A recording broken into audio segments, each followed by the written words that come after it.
الحمد لله على إحسانه والشكر له على توفيقه وامتنانه وأشهد أن لا إله إلا الله وحده لا شريك له تعظيما لشأنه وأشهد أن محمدا عبده ورسوله الداعي إلى رضوانه صلى الله وملائكته والصالحون من خلقه عليه كما وحد الله وعرف به ودعا إليه وسلم تسليما كثيرا يا أيها الذين آمنوا اتقوا الله حق تقاته ولا تموتن إلا وأنتم مسلمون.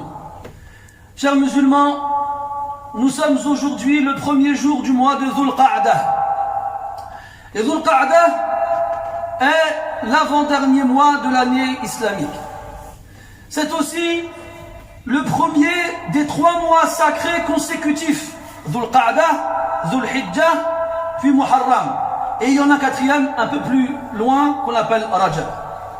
C'est aussi un des mois du pèlerinage. Et en temps normal, avant, les gens se préparaient pour partir au pèlerinage. Et quand je dis avant, on va faire 2 étapes. La première étape concernait les générations qui nous ont précédés. Lorsque l'un d'entre eux s'apprêtait à partir faire le pèlerinage, c'était ce qu'on appelle le voyage d'une vie. Le voyage durait plusieurs semaines. Le voyage seulement. Puis, c'était l'aller. En arrivant sur place, plusieurs semaines. Et enfin, pour revenir, plusieurs semaines. Il fallait compter à peu près pour quelqu'un qui vivait au Maghreb entre 6 mois et 1 an d'absence. Seulement pour faire le pèlerinage. À une époque où il n'y a pas de téléphone, ni internet, pas de voiture. On y allait à pied ou à dos de chameau, ou à dos de cheval, ou à dos d'âne. Et avant, malgré la difficulté du voyage, malgré la difficulté de l'action, les gens avaient le cœur plein de joie lorsqu'ils savaient qu'Allah leur avait permis de partir. Et ceux qui ne pouvaient pas partir avaient le cœur plein de tristesse. Leurs larmes coulaient à flot lorsqu'ils faisaient leurs adieux à ces chanceux qu'Allah a choisis, alors que eux doivent rester. Et de la même façon, lorsque les pèlerins revenaient des mois plus tard, et qu'ils étaient accueillis par leur famille, ils étaient accueillis dans la joie et l'allégresse, et les larmes de joie coulaient à flot. Puis, il n'y a pas de ça très longtemps, avec les moyens de transport contemporains, et avec la facilité de voyager, eh bien, des milliers de personnes faisaient le pèlerinage tous les ans. Tous les ans en France, à peu près après le Ramadan, les gens se précipitaient dans les agences de voyage et commençaient à se renseigner sur les prix pour partir. Et depuis l'année dernière, les choses ont changé. Avec la crise sanitaire et l'épidémie, ou la pandémie, eh bien, vous le savez, l'année dernière, quelques milliers de personnes seulement ont pu faire le pèlerinage. Et cette année encore, les chiffres ont été donnés, pas plus de 60 000. Qu'est-ce que 60 000 personnes par rapport aux millions de personnes qui partaient avant? Qu'est-ce que c'est? Ce n'est rien du tout. C'est à peine 0, et quelques %. Mais ce qui est remarquable, c'est l'indifférence totale chez les gens. Tu n'entends presque personne parler du pèlerinage, même pas dire « Ah, malheureusement, cette année on ne peut pas y aller », même pas. Ça ne gêne personne que presque personne ne puisse y aller. Et c'est ça qui est étonnant quand même. Comment est-ce qu'on est passé des premières générations qui ont fait le pèlerinage avec leur corps, avec leur cœur, avec leurs âmes, qui ont tout sacrifié pour y aller, à des générations qui ont tout à portée de main et qui ne se rendent même pas compte de la privation. Quand Allah il leur enlève une chose, ils ne s'en rendent même pas compte. Pourtant, et vous le savez, surtout là avec la levée des restrictions, tout le monde pense aux vacances. Les restrictions qui tombent pendant le mois de juin, elles sont levées, je veux dire, les restrictions qui nous bloquaient depuis des mois sont levées pendant le mois de juin. Et là, les pays commencent à ouvrir leurs frontières.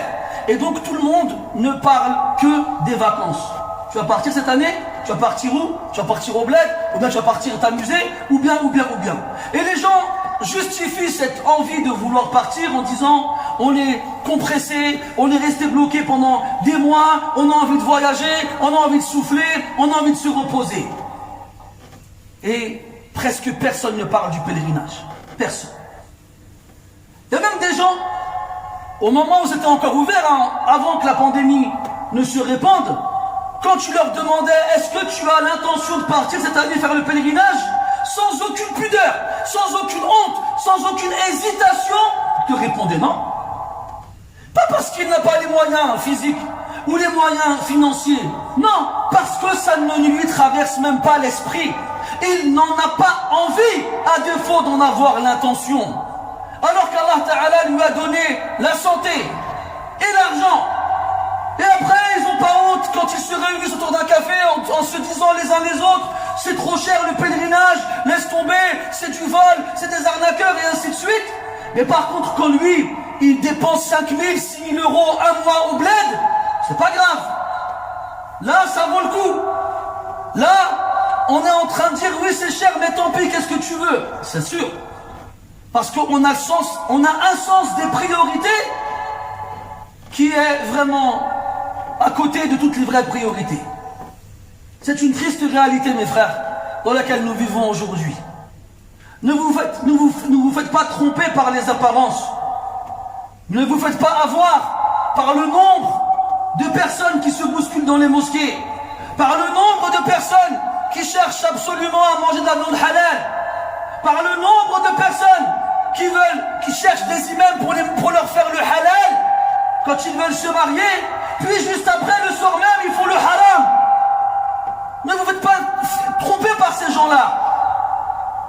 Et sachez que ce que nous vivons n'est que la réalisation en direct de prophéties qui ont été faites il y a de cela plus d'un millénaire.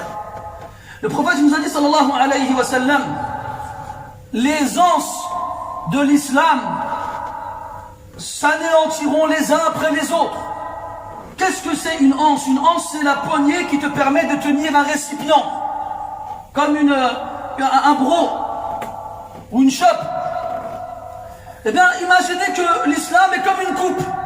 Les amateurs de sport verront bien de quoi je parle. Une coupe qui a 2 anses sur les côtés et qu'on tient comme ça avec les 2 mains.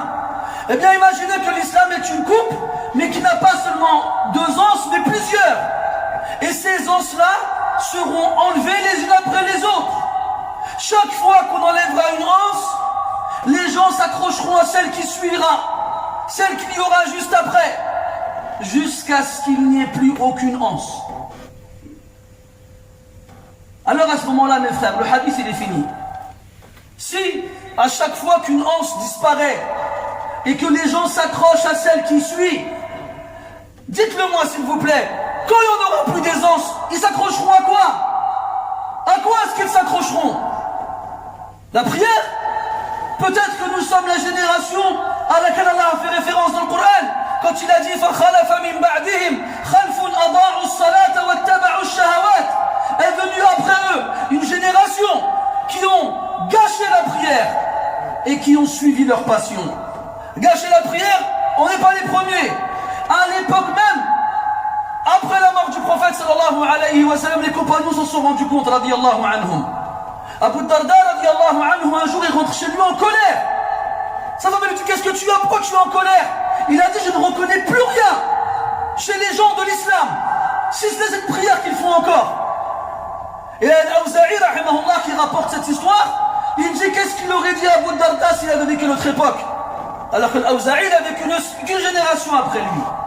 Et Isa ibn Yunus, qui a vécu après Al-Awza'i, disait, qu'est-ce que Al-Awza'i, il aurait dit s'il avait vécu notre époque?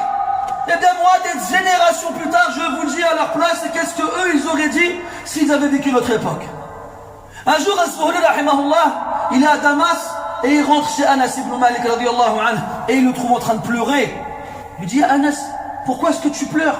Il a dit, je ne reconnais plus rien de ce que le prophète et ses compagnons faisaient parmi les gens, si ce n'est la qibla vers laquelle ils se dirigent pour faire la prière, si ce n'est cette prière qu'ils font encore, et elle a été gâchée. Elle a été gâchée. Dans quelle sorte elle a été gâchée? Les gens ne la font plus correctement, ils ne la font plus à l'heure, ils ne se concentrent plus, il ne lui donne plus d'importance. C'est toujours la prière qui disparaît la première quand on est face à un choix entre la prière et nos affaires personnelles. Donc à ce moment-là, le verset que c'était tout à l'heure, ils ont gâché la prière et ils ont suivi leur passion. Pourquoi je dis que c'était peut-être nous? Parce que nous, en plus d'avoir gâché la prière, on a suivi nos passions. Comme je vous l'ai dit, chaque fois, tous les jours, des questions par dizaines. Oui, je suis au travail, je ne peux pas faire la prière, est-ce que je peux faire la prière plus tard? Oui, je suis à l'école, je ne peux pas faire la prière, est-ce que je peux faire la prière plus tard? Oui, je suis dans ma voiture, dans la route, je peux pas faire la prière. Chaque fois, les gens, lorsqu'ils sont confrontés à une difficulté qui les expose à une chose et à la prière, la première chose qu'ils se demandent, c'est est-ce que je peux faire la prière plus tard? C'est toujours la prière qui vient en dernier. S'il faut sacrifier quelque chose, c'est la prière qui passe en premier. Mais quand c'est tes affaires personnelles à toi, non, je réfléchis même pas à ce que je dois les sacrifier ou non. On ne te demande pas de les sacrifier, on te demande juste de donner la prière son importance. Allah Ta'ala dit, celui qui donne de l'importance au symbole d'Allah, et il n'y a aucun doute dans le fait que la prière fasse partie des symboles d'Allah, alors c'est une preuve qu'il a la piété dans le cœur. Mais si la prière pour toi elle vaut rien, et que c'est la première des choses qui est amenée à disparaître, alors il n'y a pas de piété dans ton cœur. Les zakat, vous voulez qu'on en parle aussi? On peut en parler pendant des heures. Il y a un hadith dans lequel le prophète sallallahu alayhi wa sallam nous dit que parmi les signes de la fin des temps, c'est que la personne, lorsqu'elle s'acquittera de l'aumône, de l'impôt légal, de la zakat, il la considérera comme une dette de laquelle elle doit s'acquitter. Et vous savez, quand quelqu'un est endetté, pour lui c'est lourd, c'est un fardeau, et quand il donne l'argent c'est difficile, il ne veut pas le faire, il veut le garder pour lui. Ça, mes frères, c'est celui qui la donne. Il la donne, mais ils ne sont pas contents de la donner. Ils la donnent à contre-cœur. Ils la donnent comme s'ils étaient contraints. Et ça, c'est des signes de la fin des temps. Et ça, c'est celui qui la donne. Qu'est-ce qu'on doit dire de celui qui la donne même pas? Pareil, combien de fois, pendant des années, des gens ils nous appellent. Ils nous disent, ça fait 20 ans que je n'ai pas donné la zakat. Qu'est-ce que je dois faire? C'est maintenant que tu t'es réveillé. Tu faisais quoi pendant 20 ans? Tu faisais quoi? Tu comptais tes billets à chaque fin d'année. Et 20 ans plus tard, tu t'es rappelé que tu étais musulman. Tu t'es rappelé qu'il y avait un pilier qui s'appelle la zakat. Et donc, je dois t'acquitter. Pourtant, quand l'État il t'envoie ta déclaration d'impôt, tu ne dis pas pendant 20 ans, je n'ai pas payé mes impôts. Tu les payes tes impôts. Tu ne réfléchis pas. Tu ne vas pas les oublier un an. Mais la zakat, par contre, ça passe en second lieu. Ça, mes frères, c'est ceux qui la sortent à contre-cœur. Moi, il y en a un, il m'a dit sans aucune honte ni pudeur. Moi, je paye déjà les impôts, pourquoi je paye la zakat? Masha'Allah. C'est des gens qui viennent prier à la mosquée, mes frères. C'est pas des gens qui vont dans les bars et qui boivent de l'alcool, non. C'est des gens, ils viennent prier à la mosquée. Le hajj, on en a parlé. Le jeûne, on en a parlé. Ça, mes frères, ce sont les anses les plus solides de l'islam, les piliers de l'islam, qui ont été abandonnés les uns après les autres. Qu'est-ce qu'il reste? Dites-le-moi, barakallahu fikum. Qu'est-ce qu'il reste? Même pas dans ton cœur. Tu regardes la télé. Encore aujourd'hui, on peut regarder la télé, on peut regarder Mecca en direct. Sur nos téléphones, dans les télés. Tu mets Al-Masjid al-Haram, al-Hawaï, mubasharatan, et tu vois les gens en ce moment même en train de faire tawaf. Et tu les regardes, il n'y a même pas dans ton cœur, ne serait-ce qu'un pincement. Ya laytani kuntu ma'ahum. Si seulement j'étais avec eux. Même pas. Ça, c'est pour celui qui a l'idée de mettre cette chaîne-là. Parce que nous, quand on va à la maison, quand on met la télé, qu'est-ce qu'on regarde? BFM, CNews. Ah non, excusez-moi. Comment ça s'appelle? BN1 ou la B1, je sais pas comment cette chaîne s'appelle là. Parce qu'il n'y a que ça qui nous intéresse, nous. Le foot ou les infos. Le reste, ça n'a pas d'importance. Mes frères, c'est la triste réalité que je suis en train de vous dire. Il y a des gens qui ont ce genre de discours, ils disent quoi? Ouais, lui, il va nous casser le moral. C'est vrai que normalement, le prêcheur, il ne doit pas faire désespérer les gens de la miséricorde d'Allah subhanahu wa ta'ala. Mais quand il les voit aveuglés par les passions, éloignés du droit chemin, il ne peut que leur rappeler la vérité. Après, chacun est libre de faire ce qu'il veut. Et pour finir, le prophète dit sallallahu alayhi wa sallam, l'islam est venu étranger. Quand l'islam est arrivé, c'était quelque chose de spécial. Les gens ne comprenaient pas. C'était différent de tout ce que les gens connaissaient.